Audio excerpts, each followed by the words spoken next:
Today we look at the question of success. Okay? The question is, who succeeds and why? Okay, so we've done a lot of research, and we've discovered that people who succeed for certain reasons. So there is a Columbia psychologist named Walter Mischel, and he devised a very famous experiment called the marshmallow test.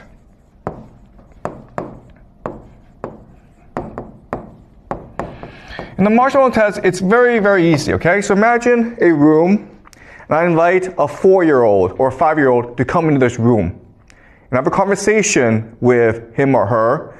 I ask them, how's your mother? What do you like to do? And it's a very good conversation. Then suddenly I get up and say, I'm really sorry, but I need to go across the hallway for another meeting, but I'll be back, okay? So just wait for me. And here, I'll make you a deal. Here's a marshmallow. I'm going to put a marshmallow in front of you. And you can have it right now. But if I come back and the marshmallow is still there, I will give you 2 marshmallows. Okay? And then Walter Mischel, he goes away. And then he goes behind the room. And through a see-through mirror, he's able to see the students as they struggle to contain themselves. Because obviously they want 2 marshmallows. And there are some students who can, in fact, resist the temptation to eat the first marshmallow and then get a second marshmallow. But then there are others who cannot. And Walter Mischel will spend 50 years just tracking them, okay? What he discovers is this. The students who resist the temptation, who get the second marshmallow, they are much more likely to do better in school. They have higher test scores. They have better careers. Their careers are more stable. They get promoted in their careers. They're much more able to find a stable relationship. They avoid jail. They avoid drugs. They avoid alcohol. They're more lean. They're more fit. They live longer. Better teeth. And those who cannot resist and eat the first marshmallow right away, they have the opposite effect, okay? And so the idea is that for Walter Mischel, success means delayed gratification. And all this means is that people who succeed are capable of long-term planning. To succeed today, I will make sacrifices necessary, okay? So if my friends are playing outside and I need to do my homework, well, I'm going to stay home and do my homework. Okay, so long-term planning, what he calls delayed gratification. Or a much more simple way of saying this is the idea of self-control, right? Or the idea of emotional regulation. You're able to keep your emotions in check. If you're angry, you're able to calm yourself down. Okay, and so we know about this, and that's why in school we focus on the idea of emotional regulation, teaching you how to better control your emotions, how to do long-term planning. Okay?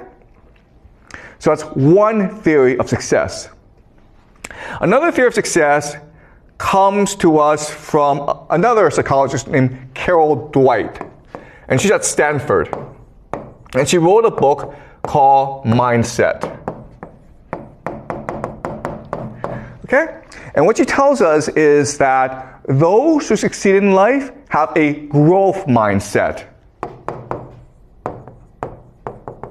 And those who fail in life have a fixed mindset.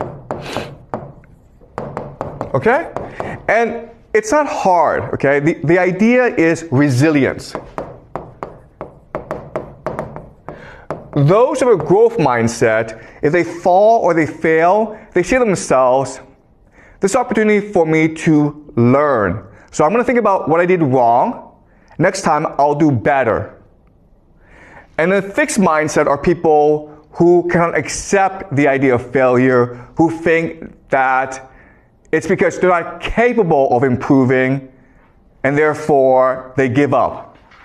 Okay? So those with a growth mindset, if they fail, they try harder. Those with a fixed mindset, if they fail, they just give up. And so the idea of resilience, okay? Pretty simple, right? And the third idea of success comes to us from K. Anders Ericsson, who is a Swedish psychologist. And she wants to know why certain people are able to succeed as musicians or athletes. And he creates the idea of deliberate practice.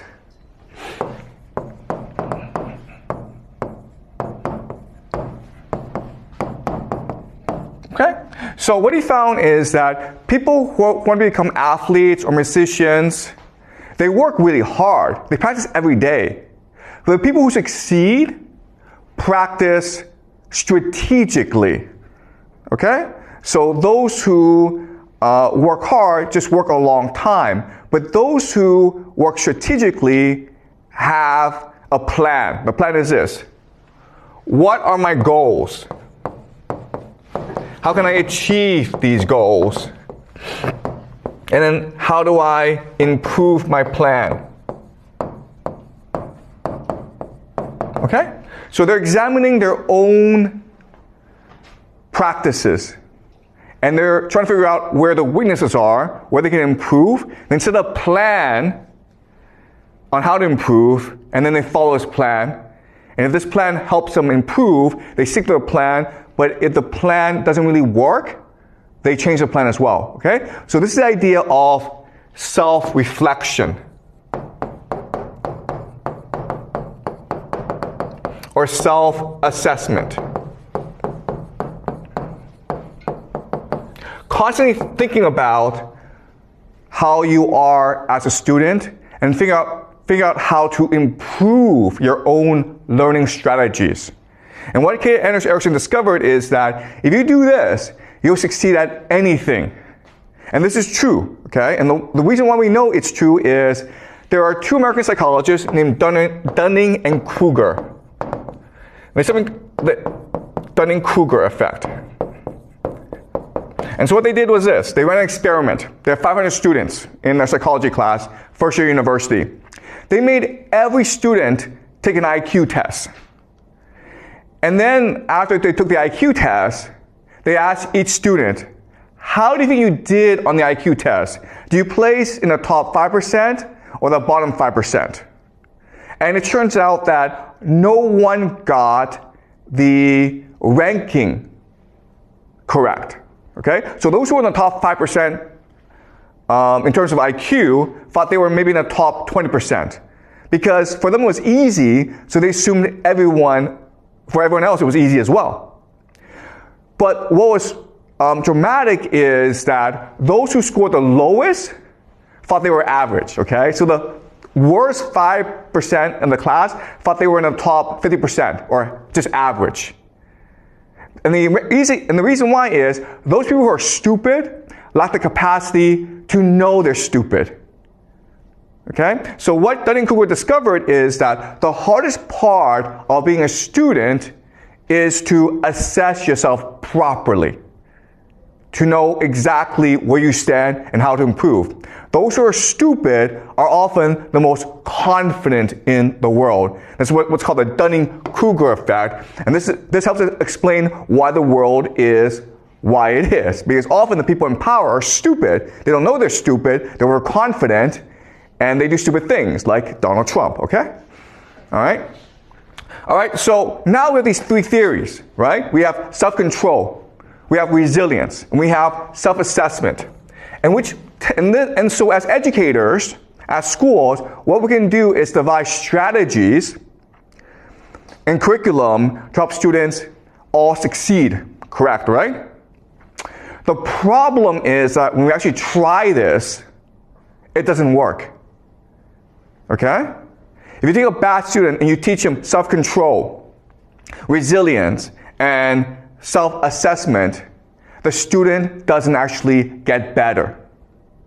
The reason why is, okay, and this is a very important idea for you guys to remember, is that correlation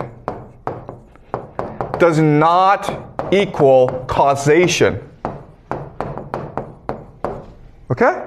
You guys need to remember this. Just because things are correlated does not mean they cause each other. So I'll give you an example.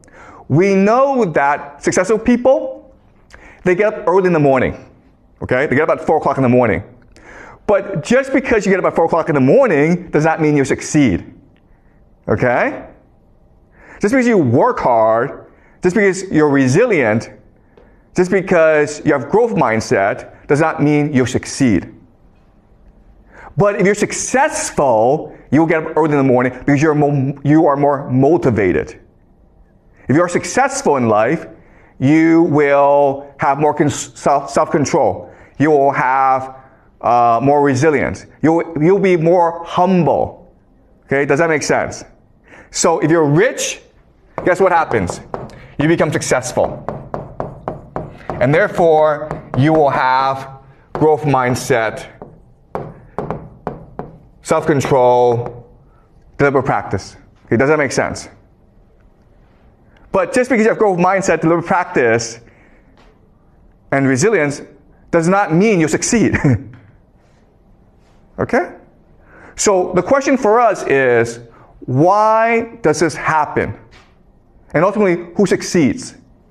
Okay, so we know for a fact that rich people are much more likely to succeed than poor people.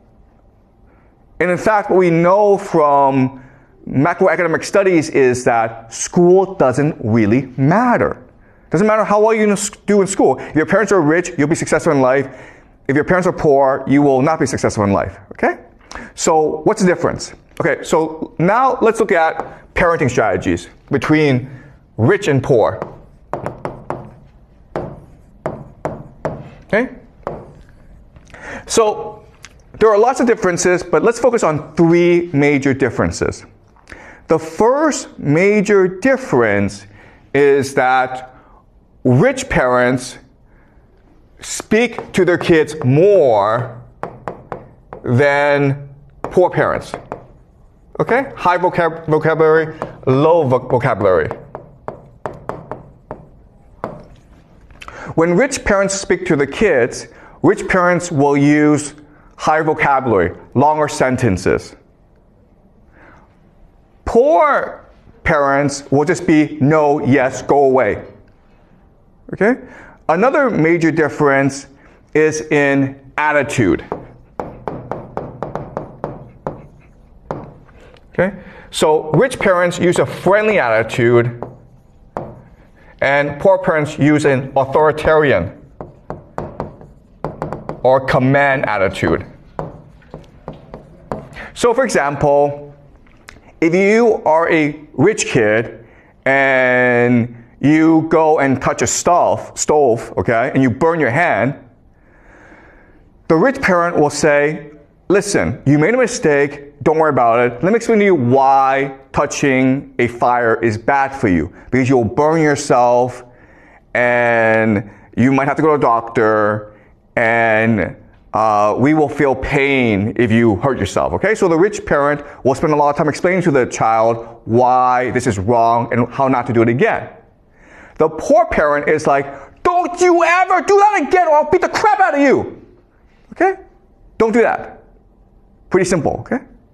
But as you can understand, the rich kid will understand that the world is safe and that he is respected in this world. Okay? Whereas the poor child will think that the world is scary and he or she must be afraid of adults. And this carries on into school, right? Because as a rich kid, you go into school and you think that, oh, my teacher is my friend. So you smile at the teacher and you hug the teacher and the teacher smiles back and now you're friends, right?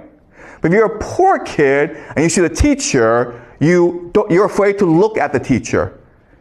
You don't smile. You are stressed, okay? And the teacher thinks that you might be a problem child. So the problem with this is that, yes, being an authoritarian parent, it is effective, but it creates stress in the family. Okay? It makes the child feel unsafe. And this leads to the third major difference between rich parents and poor parents. Rich parents offer stability. Okay? Poor parents can only offer volatility. This is a very simple idea. Rich parents have money so they can afford to keep promises.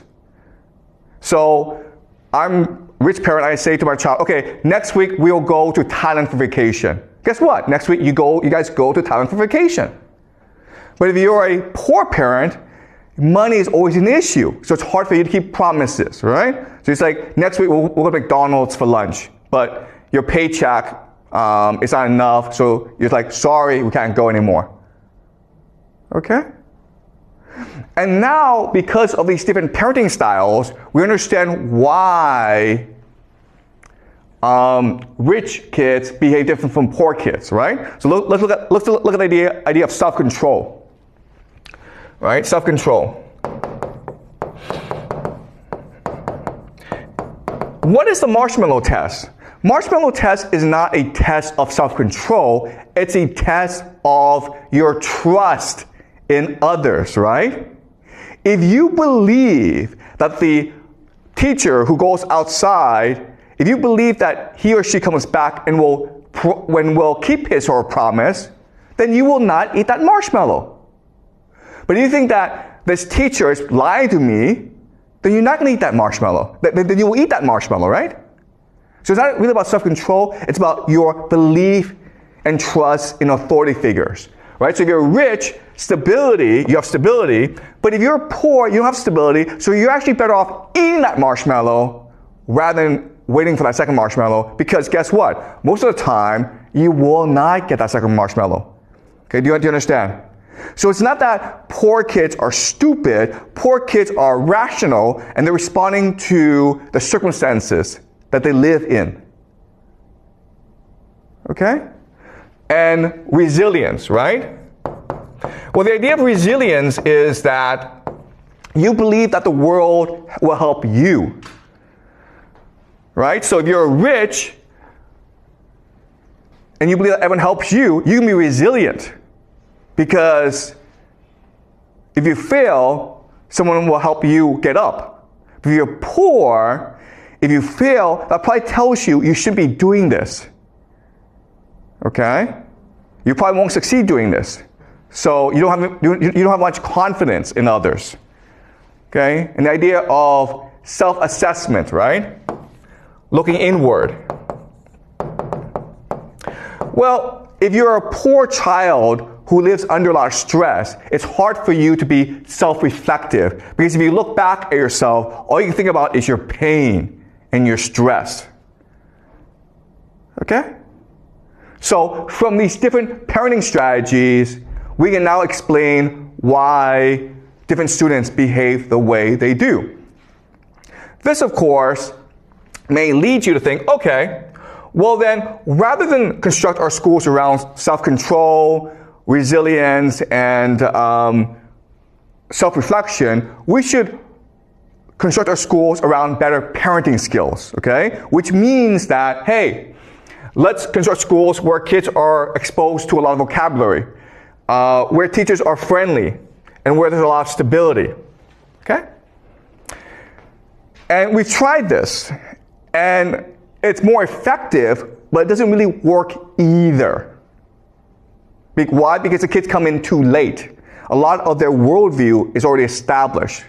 Then you're like, okay, well then let's change how parents behave. And when you do that, what you recognize is that, nope, you can't change how they behave either. Okay? So no matter what you do, you end up with massive differences between the poor and the rich. The rich stay rich, and the poor stay poor. Okay, so now the question for us is, why is this the case? Okay? And it's the case because society is a hierarchy.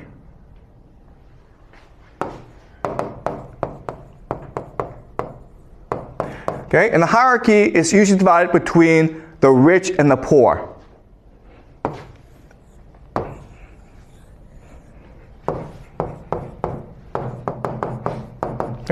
And these two worlds are night and day. They're very, very different. As a poor person, if you want to survive, you have to obey authority.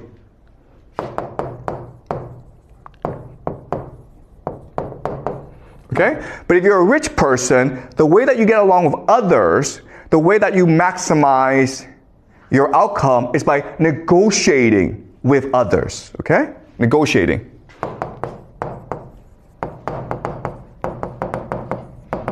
Okay? So negotiating can also mean debate, right? So who should be the boss? Well, let's have a debate and present different evidence as to figure out who should be the boss. Okay? So negotiation means debate and argument.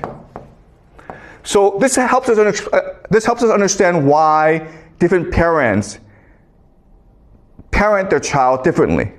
If you're a poor parent, your responsibility is to make sure that your child knows how to obey authority. Okay? That's why you command your child. But if you are a rich parent, you want your child to be able to negotiate with authority, and that's why you respect your child and you teach your child how to debate, how to argue, how to negotiate with others. Okay? Because they live in different worlds. Another way of saying this is that from day one, rich kids know that they're playing a different game from poor kids. Okay? So let's go back and look at parents. Okay? So poor parents command their child, don't really speak, don't communicate,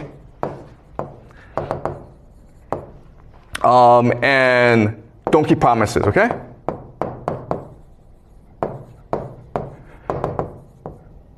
All right, so poor parents do these three things. And we know that if they do these three things, the outcome won't be so good, okay? And the reason why they do this is that they're not playing a game to improve their kids' outcome. They're playing a game to get along with other parents. Okay? Okay, colleagues, family,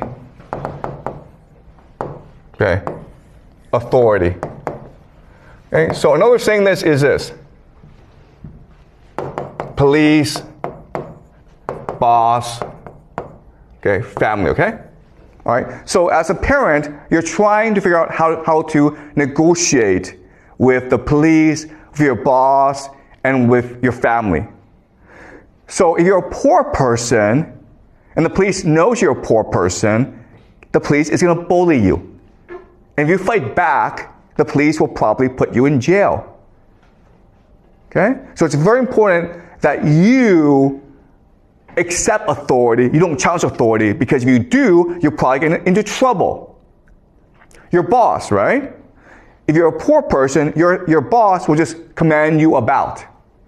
And so it's very important that your child knows how to take orders. Rather than ask questions, rather than debate, your child must learn how to just follow orders, or at least keep his mouth shut, okay? And then family is about maintaining good relations with those who can most support you.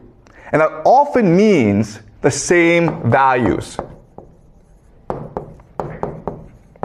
Okay? So if your family members or your friends, if they are parenting their child in this manner, you're also going to copy them, okay? Imitation. All right? And for a poor person, this is the optimal strategy of how to parent.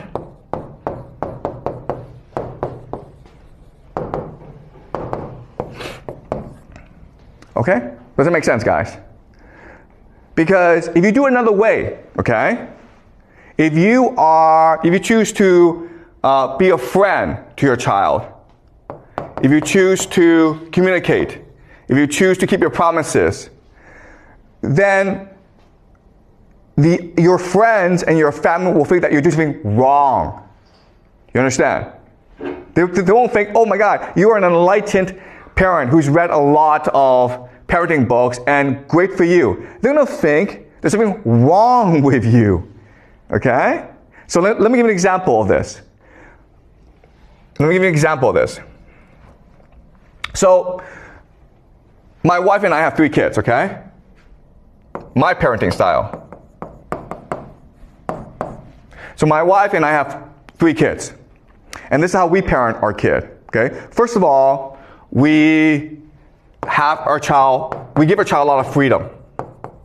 So we don't have our kids do activities, okay? We don't have our kids do lots of activities. We don't send our kids to math class. We don't send our kids to swimming class. We don't send our kids to piano class, okay? We just let our kids run around and play. The other thing that we do is we communicate a lot with our child. Okay? Communication. We believe in democracy in our family. If we're going to make a decision together, we want everyone to communicate together. Okay? So a normal Chinese family will just have a very tight schedule, right? And the other thing that we do that's different is we tell stories. The other Chinese families will do math. Okay? So we raise our children in a way that's very different from normal Chinese families, from the way that you've been raised. Okay? And we do this because both my wife and I, we spend a lot of time talking about parenting. I've read a lot of books about parenting. I've spent many decades researching the best education possible. And so that's why we raise our children in this way. And guess what? Because we do this, we have no friends in China. We have family, but they all think we're crazy. Okay? But we do this because for us, what's most important is to make sure that our children are happy and healthy, and that they have a chance to be creative and be successful in life. Because I think that if you do it this way, the child will not be creative, will not be successful. But if you do it this way, your child will fit into China better. Okay? So, parenting, the goal, the incentive is not for your child to succeed. The incentive is for your child to fit into China or the larger social environment that you are in. Okay? And that's why it's very hard to change the way people behave. And that's why social structures are extremely rigid, because the game they're playing is often just to fit into their environment. Okay? Does that make sense, guys? Okay, any questions before I move on? Yep. Thanks. So for poor families, is there any way for the poor kids to succeed, to be the rich parent you described in the future? Yeah. Okay, that's a really good question. Okay, so we know that there are certain poor kids who do succeed. For example, I'm a poor kid who succeeded. We immigrated to Toronto, Canada, when I was like 6 years old, and my father was a dishwasher, so we were a very poor family. Okay, but I succeeded because I left Canada for the United States.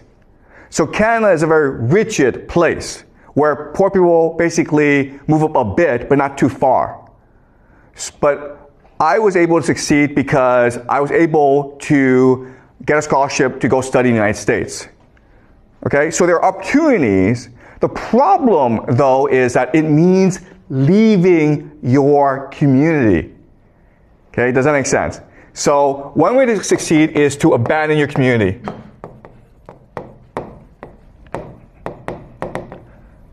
Okay, but that's high risk. Right?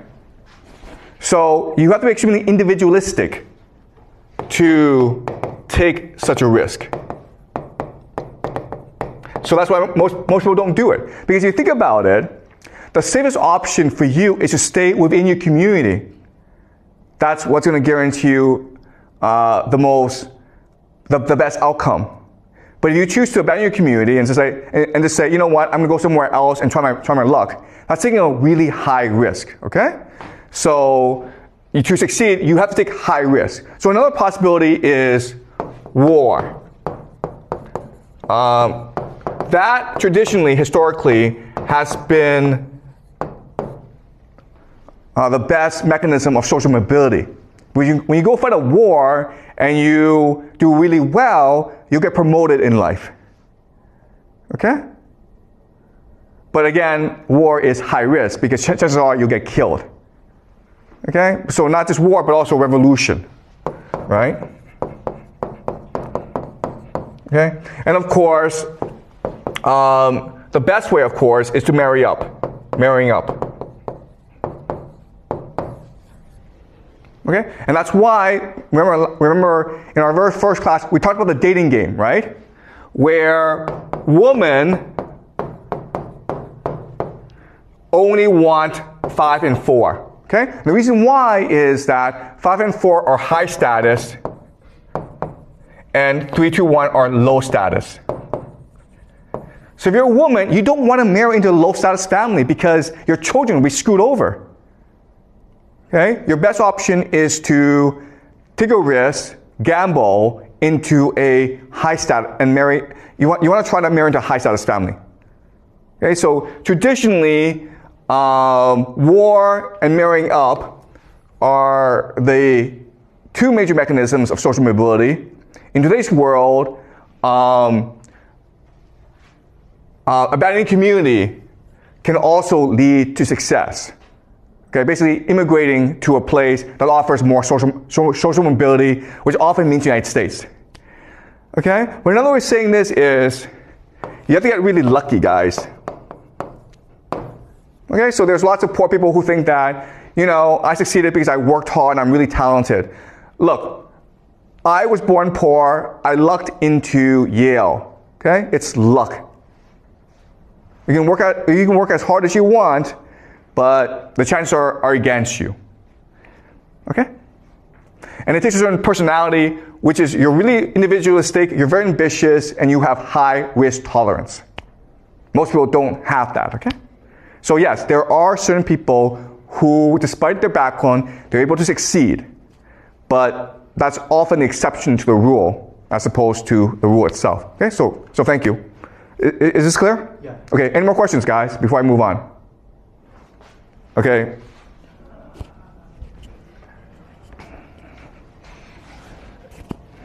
Can be luck counted as a kind of ability, or is just coincidence? Okay, that's a really good question. Yeah, okay. Yep. So, you're absolutely right, okay? So, luck is a form of strategy. Okay? Strategy. And all this is saying is that you are trying to position yourself in a place that allows you to get lucky. Okay? So I left Canada and I went to the United States because I knew that in Canada, it doesn't matter how hard you work, no one cares. But in the United States, if you work really hard, then you might get lucky and you might meet someone who's like, wow, you're a really hard worker, I want to promote you. Okay? So you're right in that, yes, you can strategize and increase your luck, but it's still luck. All right? And those who succeed are able to think strategically and far ahead and position themselves in a way that allows them to get lucky. Okay?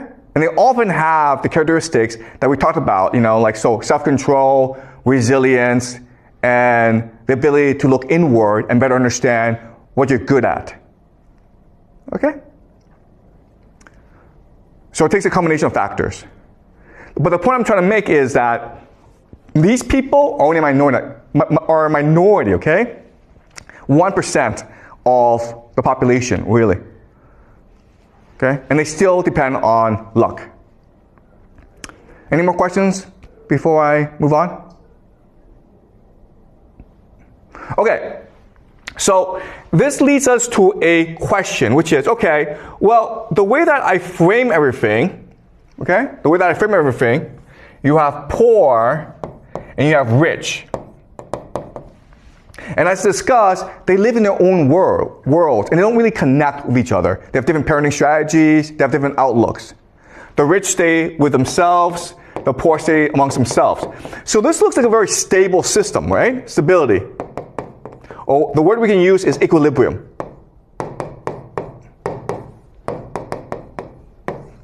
Now the question then is, why do societies collapse? Why are there revolutions? Why are there social changes? This looks like a system of equilibrium where, because of parenting, people know their place and people know how to best strategize about maintaining their place. So why is there social change? And the reason why is that this system has problems and it's stable, but the main problem is this system, okay? It's the rich that's problematic. And the reason why is that the rich are taught from day one to negotiate a better outcome. Okay, so another way of saying this is that the poor is like minimum outcome. Okay? The rich want the maximum outcome. The poor are like, you know what, if I'm alive, if I have a decent job, I'm okay. But the rich are like, no, I need to be the top dog. I need to improve my lot in society. Otherwise, what's the point of my life? Okay? So they have high expectations, okay? High expectations, low expectations. Okay? And this is a problem because power, it's a zero-sum game. Okay? Hierarchy is a zero-sum game. So only a few people can be at the top. So eventually you get into a situation where there are too many rich people and not enough powerful positions. And this is what's called elite overproduction.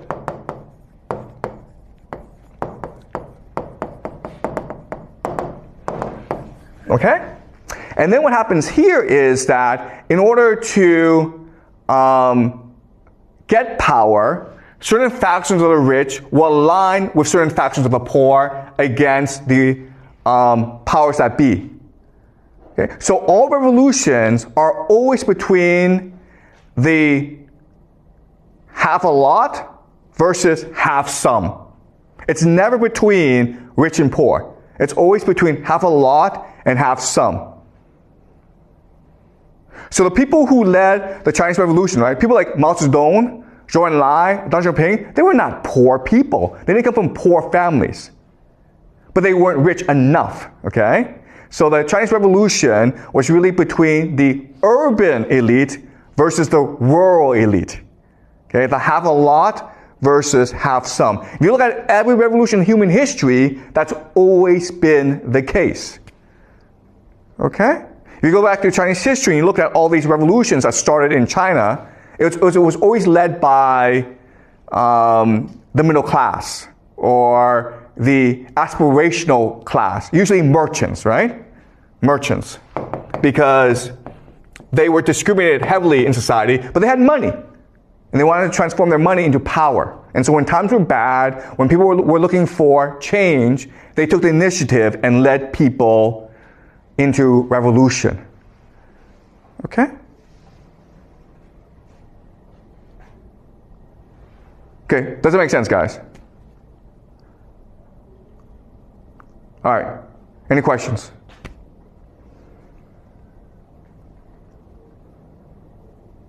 Yeah. All right.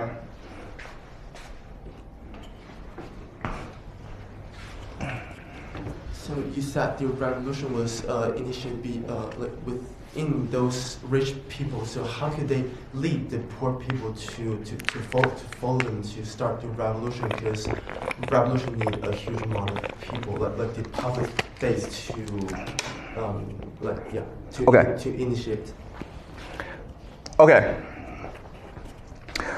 Okay, great question. Okay, so revolutions are almost the same. So over time, because of the structure, because of the inequality between rich and poor, certain problems arise, okay? So, and these problems are extremely common. The first problem, okay, problems.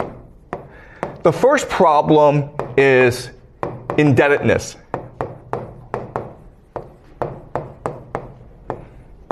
Because the rich have a monopoly over wealth, for the poor to survive, they need to borrow money. But over time, because of interest rates, the poor find themselves in slavery. Okay? Because if you can't afford to pay back the bank or the rich person, then your body is collateral, okay? So you become a slave, but not only do you become a slave, but your children become slaves as well. So slavery becomes a very common problem. And then the third issue, of course, is landlessness. Okay? So these are the three most common problems that ultimately become the seeds of revolution. The poor get into debt, and so they lose their land, and their children become slaves. Their children's children become slaves as well. Okay? Because of interest rates, it's impossible for you to pay back that debt. Okay? So now you have a majority of people who have absolutely no incentive to live. So what happens now is that a elite, okay, say to these people, follow me into revolution and I will clear your debts. I will give you land and I will end slavery.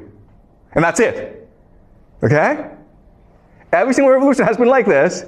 There have been different names, okay? So for example, communists are like, we'll create a communist paradise. But what's a communist paradise? A communist paradise is where debt is canceled, where people are given land, and where no one's a slave, okay? Then others like, okay, we'll create a religious paradise. Islam, okay? So Muhammad, the Islamic Revolution was about this initially. Later on it changed, right? And Muhammad said to everyone, we're going to create a kingdom of heaven. What's the kingdom of heaven? The kingdom of heaven is where people don't have debt, where people have land to feed themselves, and where there are no slaves. So if you're a Muslim, you can never be a slave. Okay? So look at every single revolution, it's this pattern. Whereas over time, because of inequality in society, you have people who fall into too much debt, they become slaves, they have no land, and then because of elite overproduction, you have this faction that splinters off, and who, in order to obtain power, get the people on their side, okay? And you look at the Roman Civil War, Julius Caesar was saying the same thing, right? Why was he so popular? Because he was saying to the Roman people, if I become king, I will get rid of your debt, I will free you of slavery, and I will give you land. And that's why they had to kill him. Okay? Why is Donald Trump so popular in America right now? Same thing, man. Where Americans are in debt to their credit cards, student loans, their houses. And so they believe that Donald Trump were to come to power, if he were to become king, what's the first thing that king does? What the first thing that king always does is cancel all debts. Because if you cancel all debts, who loses power? It's the rich who lose power. And it's the rich who are almost dangerous to a king. Okay? Does that make sense? Okay? So again, this is a very similar pattern in human history. It's all game theory, okay? Any more questions, guys? Okay, ask one more question, then we'll break, okay? Is this clear to you guys? Okay. So another way of understanding this is that according to game theory, individuals don't really matter. Okay, you have to look at large groups, you have to look at large social trends. Okay, you cannot really change the outcome for certain groups of people like poor kids unless you look at the overall structure in which they live. Okay. One more question, guys, then we'll break for the day.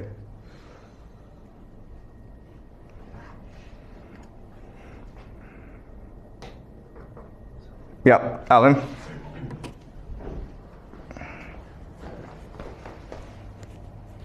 So, like, is that the society or like just the elite that really rule the country, who really have the power, have the motivations to maintain the society, that a certain degree of social mobility is allowed, but not all of them, but not really a big social mobility, so that firstly they can maintain their power, but second, like they give their lower class people a hope to get into the rich class, but not using like revolutions or other things that will like turn the society into collapse.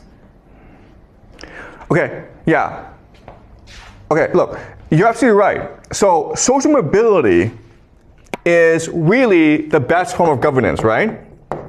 As long as you enable people with talent and ability and ambition to climb up, they'll be happy. And your society will be very stable. But not only will it be very stable, it will be very prosperous, very creative. And it doesn't matter what system you have, okay?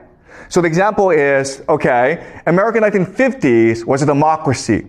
And there's a lot of social mobility. And so people worked really hard, and America became very wealthy. But guess what? In China, 1950s, China was not a democracy. It was a communist system.